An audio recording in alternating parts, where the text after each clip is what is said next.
I think there's essentially a consensus that some other very significant financial crisis is in the cards for the next several years. And if you are the big banks and you know that's going to happen, you probably want to avoid a scenario like what happened in 2008, where the public knew that you were the source of the malfeasance and the economic problems, which of course spawned movements like Occupy Wall Street. If you want to avoid that, what is the best way to absolve yourself of any sort of blame for mismanaging or losing people's money?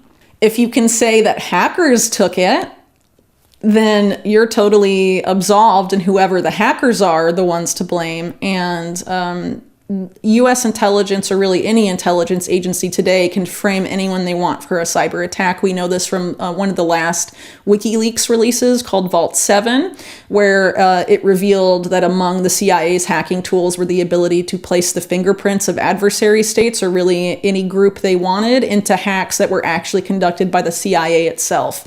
Basically a tool to create cyber false flags for any purpose. Our digital landscape is changing rapidly, and the ramifications are extremely frightening. The future is not just looming, but already here. Sleekly, enhanced surveillance technology and larger data collecting programs are among the essential components being constructed for a seismic transformation in world governance. These systems may severely compromise our privacy and autonomy in the name of efficiency and convenience. Our digital interactions are tracked and analyzed in real time as governments and companies try to consolidate control in the name of improving security. This new system will allow institutions to have more control over our lives than ever before, because it will not only replace, but also strengthen the current power structures. The future is being shaped for the wealthy, while regular people face losing their liberties due to social credit systems and technological integration with government monitoring. Watch till the end for important interview highlights to learn more about Whitney Webb's worrisome observations and the possible consequences of this digital revolution. If you find this discussion enlightening, don't forget to like this video, subscribe to the channel, and enable notifications for more content. It's quite clear that the way to force onboarding of a CBDC is going to be some sort of crisis, some sort of event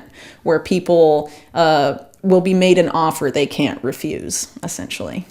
Whatever that crisis is that creates the situation where people will have, very little choice but to onboard to this new digital currency system, it could manifest in a number of ways, but regardless of how it manifests, what the narrative is going to be is that privacy is dangerous, anonymity is dangerous, specifically financial privacy is dangerous.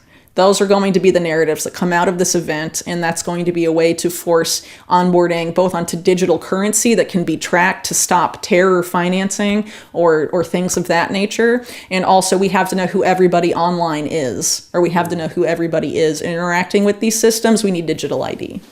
Well, there's a couple of reasons why I think they'd want to have private banks have like a major role in this digital currency system to come.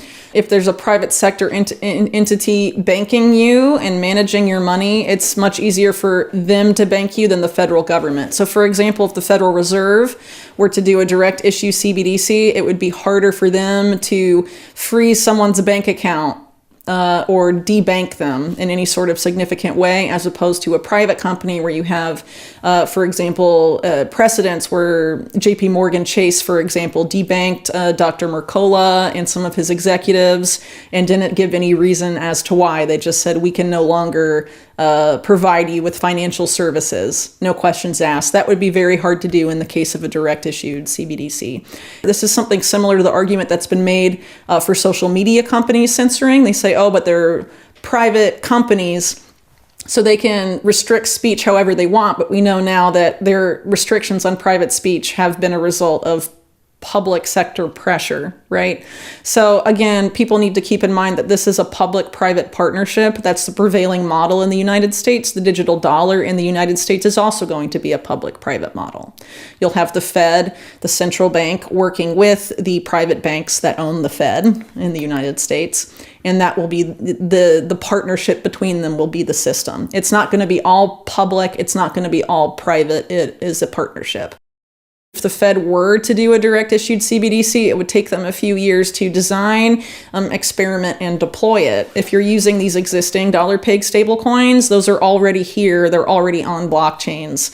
And a lot of those phases that would take the Fed a few years have already been accomplished if you choose to use those. And if you regulate them so that they have to, for example, keep their reserves at the Fed, then you're able to sort of have the same kind of system, but you don't have to go through the process of creating a direct issued CBDC. So one of the biggest developers right now of CBDCs is this company called R3 that's backed by some of the biggest Wall Street banks in the world.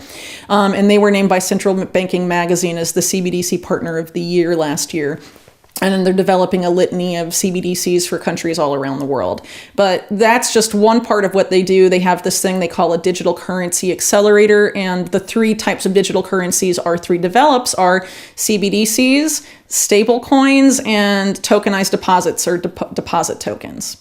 And some banks in the US have already rolled out deposit tokens. Citigroup, JP Morgan. JP Morgan actually had a research paper out last year about how CBDCs are inferior to deposit tokens and how deposit tokens are better. So Oliver Gale, who defines himself as the founder of CBDCs, has more recently co-founded a company called Fluent Finance. What Fluent Finance is they attempt to create a trustworthy dollar-peg stablecoin that they call US Plus. And it's sort of framed as an answer to dollar-peg stablecoins like Tether that have been controversial for having opaque reserves. So the whole thing about US Plus is having trackable reserves in real time and all of this. And so it's an attempt to create a very extremely trustworthy and backed by a consortium of banks, a bank-led US dollar-peg stablecoin. So if the inventor of CBDCs is moving into stablecoins, he probably knows that there's something there. Stablecoins and tokenized deposits, according to Whitney Webb, are merely stepping stones toward a concerning future in which central bank digital currencies, CBDCs, will rule. Governments can tighten their control over money without incurring reaction by totally nationalizing it by retaining established banks involved. This strategy is reminiscent of previous crises in which market competition was used to conceal the concentration of power. Webb believes that this shift will be sparked by an eventual cyber crisis, whether it be fabricated or real. As a result, major financial firms and central banks will promote CBDCs as the answer to the resulting instability. This is not the whole story. Any sense of privacy will be eliminated once digital IDs are implemented, since they will integrate your online and financial activity into a vast surveillance network. In the end, what is promoted as financial inclusion might provide certain people more influence. Ultimately, this is about undermining our rights, privacy, and autonomy to decide how our lives are run, not about empowering people. Let's return to the interview to watch more clips and gain deeper insights from Whitney Webb. Well, if you look at all of this through the lens of risk management, from the elite's perspective, let's take the words of Larry Fink, for example, of BlackRock, who's been obsessed with risk management his whole career. He has a quote, he's on video saying, that the markets do not like democracy. Democracy is messy. They like totalitarian governments because the risk is low. Elon Musk is one of these figures that's trying to sort of position himself as a free speech champion, and one of these figures that's on the populist right. But in reality, a lot of the policies that Elon Musk promotes, like carbon taxes, for example, have traditionally been policies promoted like the World Economic Forum and entities like this that are seen as being globalist and not populist in nature.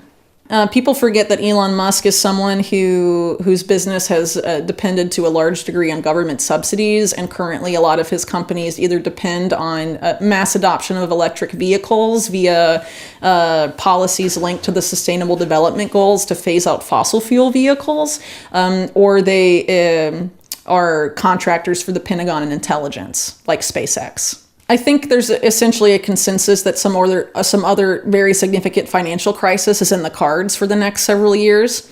And if you are the big banks and you know that's going to happen, you probably want to avoid a scenario like what happened in 2008, where the public knew that you were the source of the malfeasance and the economic problems, which of course spawned movements like Occupy Wall Street. If you want to avoid that, what is the best way to absolve yourself of any sort of blame for mismanaging or losing people's money?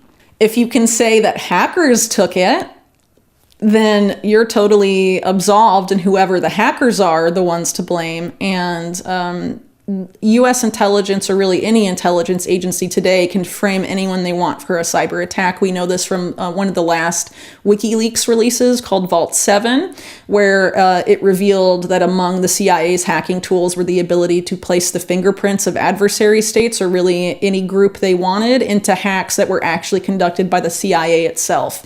Basically a tool to create cyber false flags for any purpose.